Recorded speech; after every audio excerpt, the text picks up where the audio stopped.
A real tornado versus storm chasers.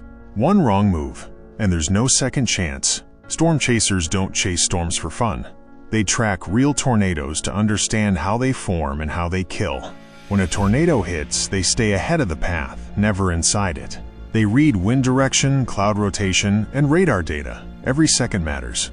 If the tornado shifts suddenly, they don't fight it. They escape immediately. Because no vehicle, no camera, no person is stronger than a tornado. Storm chasers don't survive because they're fearless. They survive because they respect nature. This isn't a movie. This is real science against real danger. Subscribe Earth Echo Facts for real extreme weather stories.